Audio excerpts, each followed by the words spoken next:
Hey y'all, welcome back to my channel, Selling Tea Room. It's your girl Lady J, back bringing you the latest female rap tea and a little urban news.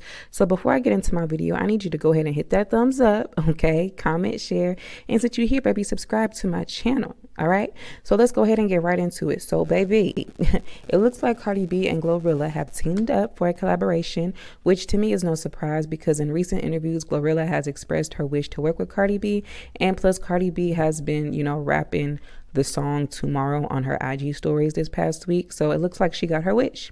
Now, they are basically remixing her song Tomorrow. They calling it Tomorrow Part 2, but Glorilla's verses are the exact same as the original. So she just added Cardi to the song, which I don't think was really necessary because I think Glorilla killed it on her own. But side note, I watched the video and I just want to know, I have a quick question. What's going on with Cardi's face? And I'm calling all Barty gang, like, what's going on with Cardi's face? Like, sis looks swollen, and I'm concerned.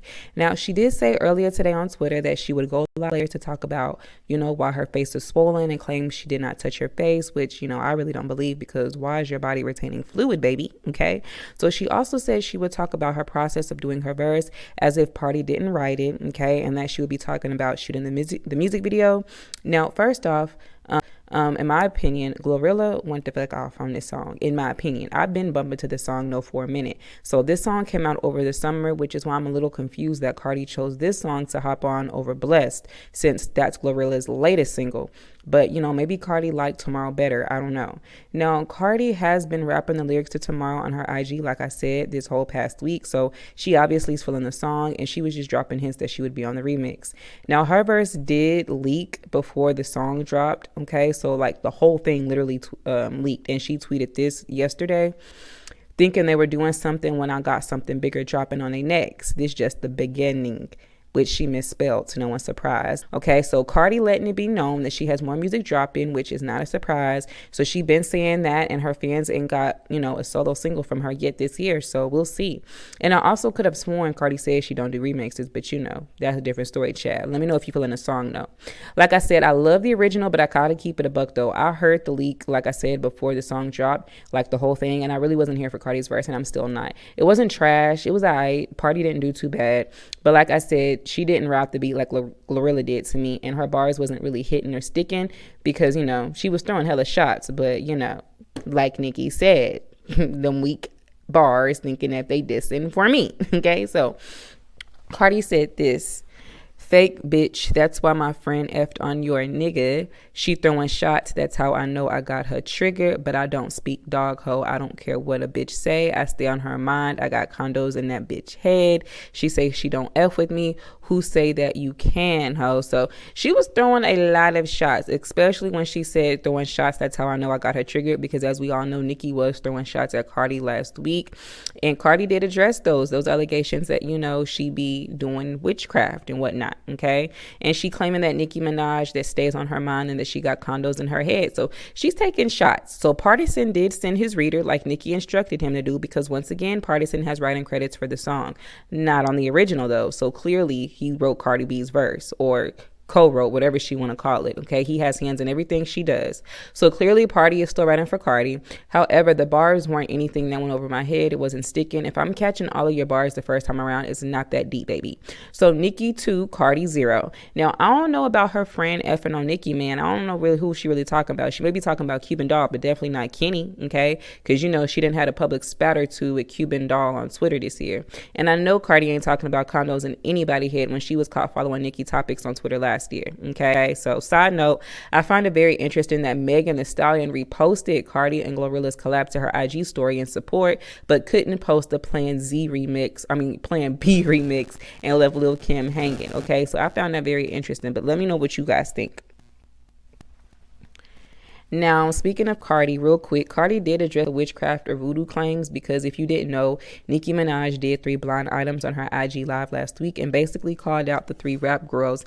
And she didn't really mention any names, but it's not really hard to figure out the rap girls that she was talking about. And Black Twitter instantly put 2 and 2 together, y'all. So I believe she was talking about Megan Thee Stallion when she mentioned the rap girl who made the clinic comment when she was pregnant, or at least trying to be pregnant, because Nicki didn't want to drink. And we all know Megan loves a drink or two. And I believe she was was talking about Quilla Ray when she mentioned about an artist talking about her behind her back after she assisted them with the album rollout and shooting the video with them till wee hours in the morning with her young son, and, you know, gave her free advice. And then I believe she was talking about Cardi, or at least the fans on Twitter also believe she was talking about Cardi when she called out a female rapper who was doing voodoo on her, trying to take her spot. And people, like I said, feel this was about Cardi for a few reasons. One reason being there is a video of Cardi going around the internet of her basically admitting that she would use magic on a guy if he did not like her the way she liked him.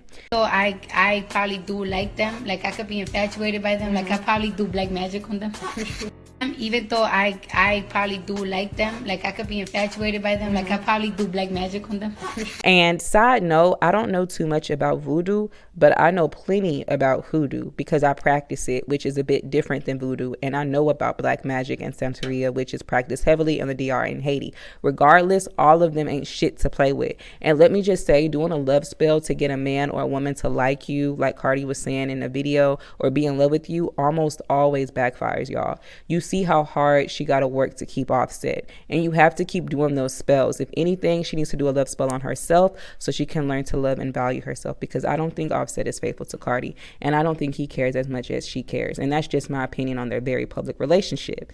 Now, Cardi already addressed this last week twice, actually, so the fact that she felt the need to go live and address it again is kind of suspect in my opinion. You guys let me know what you think about that though. Now, the next topic I want to get into is DaBaby claiming to have slept with Megan Thee Stallion multiple times before she was allegedly hurt by Tory Lanez on his new album, Baby on Baby 2, in a song called Boogeyman. Like, oh my God, my sisters cannot catch a break, okay? And it be the men coming for her too. But honestly, in my most humble opinion, DaBaby claims are not too far-fetched to me at all, because if you think about it, it makes a little bit of sense as to why she got so upset when DaBaby popped out with Tory Lanez last year at Rollin' Loud, which in the end backfired on him anyway, and his career been in shambles ever since. But let's keep it a buck and not act like DaBaby's career isn't already hanging on by a thread. Let's keep it a buck. He needs something to shake the table and get his sales and streams up, because will we really be talking about this if he did not name drop Megan Thee Stallion, okay? Because Yellowbone ain't giving him no more clout. Now, DaBaby said this: "You play with me, that ish was childish. The day before she said Tory Lanez shot her, I was effing on Megan Thee Stallion. Waited to say that ish on my next album. Hit it the day before too, but I kept it player. I ain't say nothing about it. Had her pretty boy boyfriend tweeting me ready to die about the B word like a coward." And this is crazy to me, because if y'all remember about a month ago when Megan and Carl were going at it with each other on social media, he called her an industry pass around. So y'all, what if Plan Z was about DaBaby?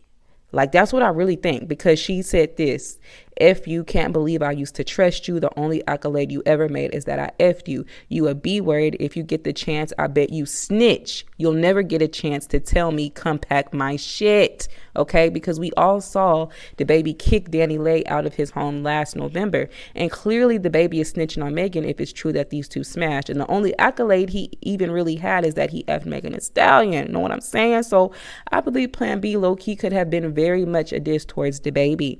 Okay, and maybe she pissed him off behind the scenes for him to name drop her in this time. And Kelsye already said that Tory wasn't the first Negro Megan went behind her with. Okay, what if DaBaby was the reason that they were arguing that night? Because Megan was harmed that same night, and DaBaby claimed that he was intimate with Megan the night before that happened. Now, it got me thinking, like, damn, when they collabed on Cash Shit, Crybaby, and Nasty, they was really talking about smashing each other for real, because I know they were alluding to it, but I thought it was just for raps. But they was for real, y'all, allegedly, which is wild to me. And let me just say, Megan needs to stop fucking with these lames, because this is lame. This is very lame of DaBaby. You don't kiss and tell. That is not playa at all. So as a man, it's giving bitter. It's giving Irv Gotti 2.0. You were supposed to keep it playa, my playa, okay?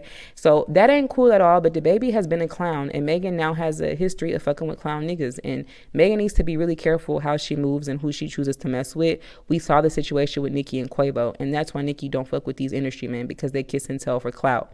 So Megan, if you ever come across this video, sis, I'm gonna need you to leave them clowns alone. Tory allegedly, you know, DaBaby, okay? And even Party is a clown to me. He gives clown vibes, and it's only a matter of time before he's exposed his true colors. But again, I say, I don't believe what DaBaby is claiming as a reach at all. It could very much be true. Megan already said in interviews that she sees no problem with an artist working with another artist somebody has beef with. And if it's just business, why was she so upset with DaBaby linking up with Tory? You know what I'm saying? So I could see where it could be some truth to what DaBaby is saying. And Megan has collaborated with him frequently, and their fallout is not something that's so far-fetched. What I find disgusting, though, is DaBaby was publicly dealing with Danny Lay at this time and still dealing with his baby mama Mimi, while Megan was dealing with Tory Lanez allegedly, and DaBaby at the same time. So it's just a lot of whole bunch of bodily fluids being passed around, and it makes sense as to why Danny Lay and Megan unfollowed each other. So like I said, a whole bunch of bodily fluids being passed around is just nasty to me. And she was possibly even dealing with Cardi too, because she started dealing with him in 2020. I'm not sure when they started messing around, but they went public in 2020. So it looked like Miss Tina Snow is out here pimping for real. Now, we saw Megan quick to respond when fans claimed that Nicki was alluding to her in the 3 blind items. Okay, she was quick to respond to fans and shut that down, but you know, she has been very slow to respond to these claims DaBaby is making. She ain't said nothing about it, but I mean, you know, you let me know what you think about that, because Onika already been told us these girls is allegedly fucking for raps and features. Okay, so let me know your thoughts on that. Now, the final topic I want to address is Erica Banks.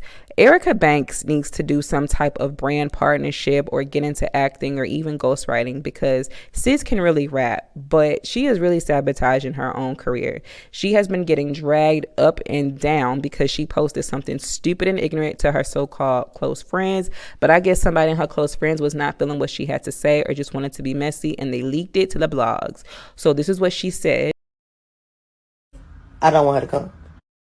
Ain't a certain type of look. If she don't look how I want her to look physically, I don't want her to come, because the look of everything is so important to me. Like, if she ain't thick enough, nope. Her not did good enough, nope. Can't dress, nope. Skinny, nope. And it's like, I don't feel like I'm discriminating. I just want a certain type of look. She could be the sweetest girl I ever met in my life, but if she don't look the part, I don't want her to come. Like, that's just not the vibe I'm on. Now, she can come to the cookout, she can come to the listening party, but the club, I feel like gotta look a certain way to come. Now, Ms. Girl, let's not act like you ain't got multiple surgeries. Let's not act like you always look like the way you look now, okay? Because you got hella surgery. Let's not act like you the baddest bitch. Let's not act like you can even dress like that, because her style gives very much Fashion Nova. It's giving very much Shein. It's giving very much IG boutiques, which is nothing wrong with, but she act like she just be dressed down in designer or something. So like I said, sis can rap, but she put her own foot in her own mouth with this comment. And are you even a real friend if you don't go out with a friend because she's not thick? Like, baby, what? What if somebody told Erica Banks they only want to party with hitmakers or A-listers? Like, you would feel some type of way, wouldn't you, boo? So Erica responded to the backlash by tweeting this. Everybody entitled to their own opinion, and I've never been one to convince people of liking mine. My preference of who I club with when it comes to my brand has nothing to do with y'all. Y'all never like me anyway, so why would I care about what y'all think about anything I say? Lastly, I love my skinny women with a passion. Let's not get that misconstrued. However, when I go to the club, I want thick bitches shaking ass everywhere. That's my vibe. There are even skinny women in my music videos, most handpicked by me, so stop. And I mean, I get wanting to have thick women with ass being thrown all around you, but you acting like the skinny girls can't go with you because they don't have hella ass. Like, they want to throw it back too, Erica. Okay, so stop. Now, Erica Banks is also in hot water because she got exposed for not allegedly trying to pay a girl her rightful $500 for an install. And Erica only paid her back after Gossip of the City exposed her. And what got me is Erica tried to tell this girl that because she didn't sign a contract, she didn't have to technically pay her, but says she'll do it because she's a nice person. Like, bitch. You are an influencer at best, a D-list celebrity at best, okay? It's like, stop. Because according to this girl's messages, Erica was agreeing to pay this woman for the hair. So it's given very much opportunist. I guess she really do want to be Megan Thee Stallion's clone at this point. I don't know. But it's sad because, like I said, I believe Erica Banks is extremely talented. Sis can definitely rap. She has the flow. She has the bars, but her personality is a complete turnoff. Like, humble yourself, sis. You are a D-list celebrity at best. Pay that girl her coin. So let me know your thoughts on that. So remember, this is just my commentary, my opinion. You can let me know yours below. I look forward to reading your thoughts. Don't forget to give this video that thumbs up and hit the subscribe button for me. Lounge me on Instagram and Twitter. Get my followers up at Southern T, and I will see you in the next video, fam.